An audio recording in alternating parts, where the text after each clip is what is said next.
What up, YouTube? Shout out to the men, the women, and even you sorry ass niggas.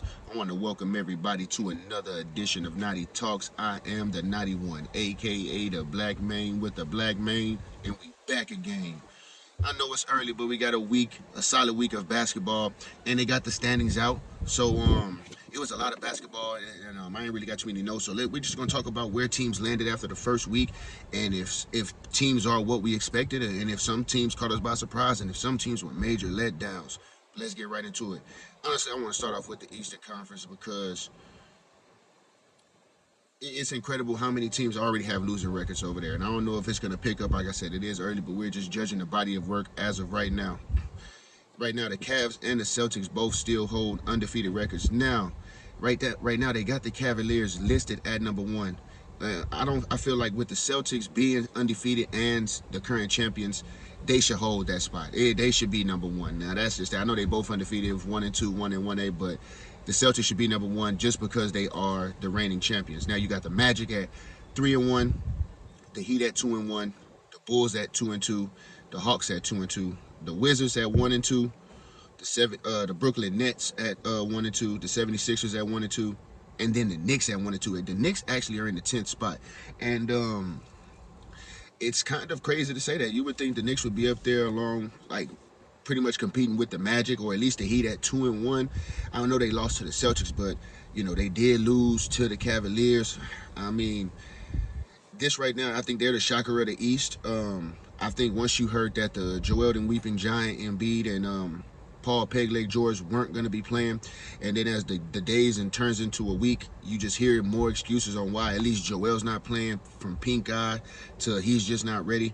I think the 76ers aren't a surprise where they are because Maxey, it's just too much to overcome when you got all those aging players on your team and you were supposed to have two quote-unquote superstars on your team that you were supposed to be leaning on to help start this season and gear things forward.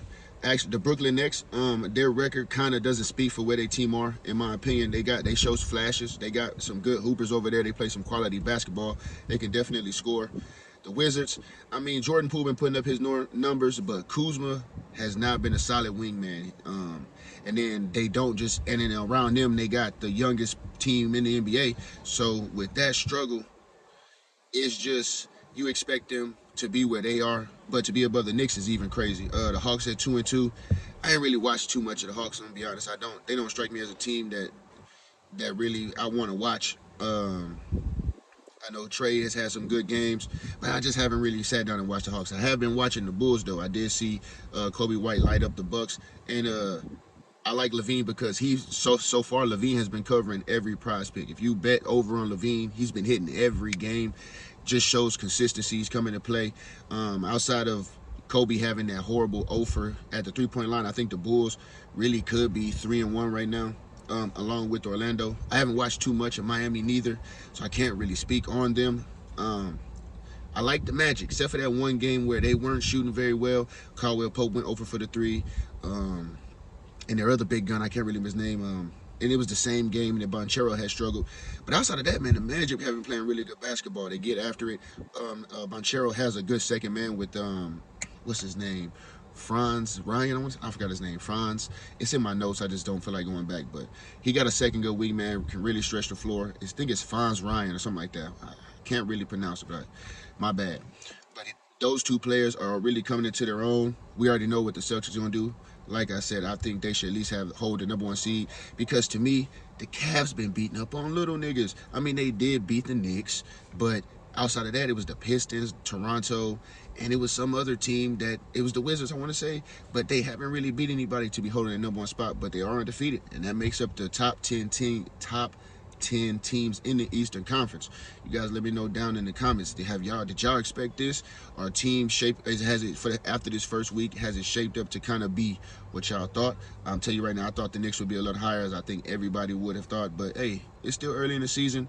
But this low is kind of bad because I mean, Steven Chenzo he's starting to come around. He's still kind of iffy with the three, but it's early, and we're finna talk about the West right now.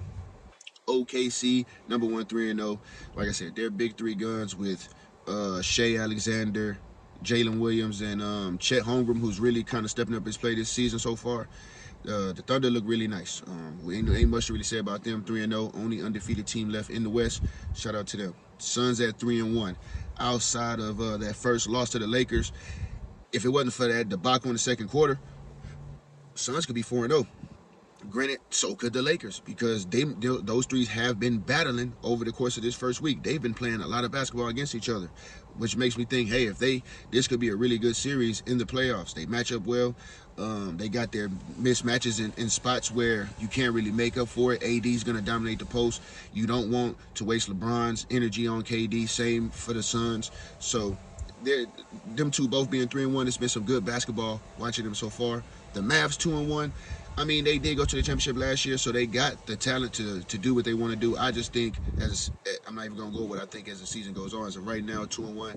Shout out to the Mavericks. Shout out to Clay, actually, because you have surpassed my expectations, not going to lie.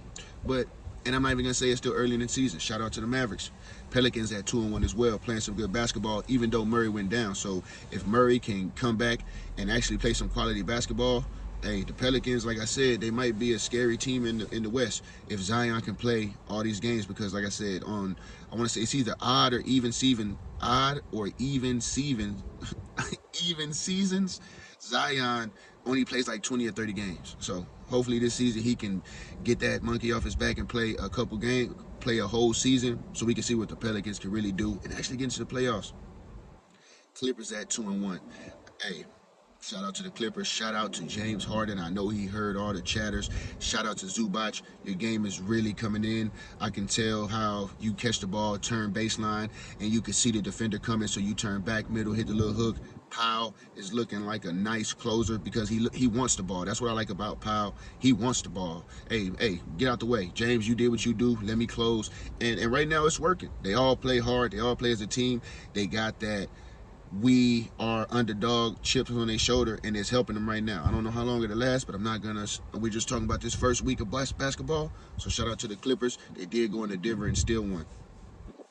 We got the Timberwolves at 2-1 as well. The Timberwolves, they've been playing okay. I thought Randall was going to be quite trash. He had flashes of trashness, but hey, for the most part, Randall been playing pretty good. He's been gelling in well. It's curious to see how long Ant-Man will see how many shots Randall takes away from him, because there is times where Ant-Man wants the ball and Randall doesn't kick it. But hey, like I said, they're still filling each other out, pause, and they still, gelling together as a team. But shout out to the Timberwolves. Same with Golden State.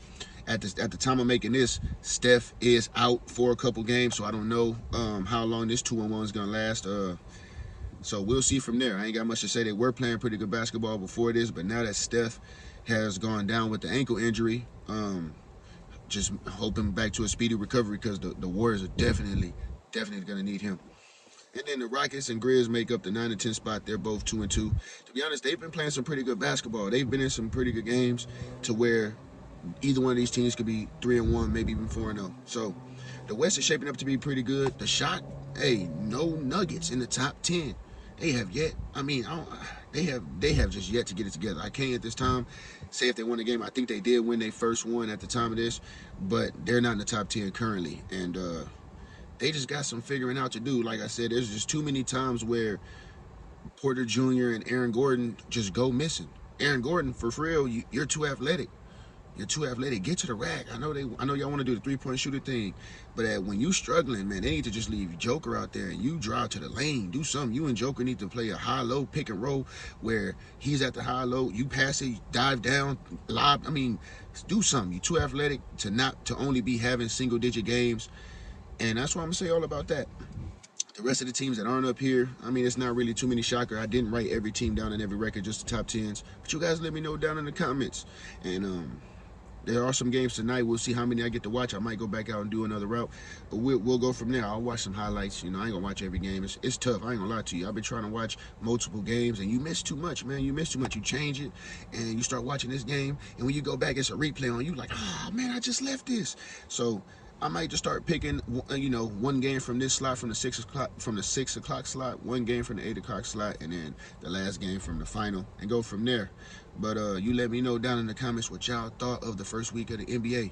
And until we meet again, I am the Naughty One, aka the Black Mane with the Black Mane, and I'm out.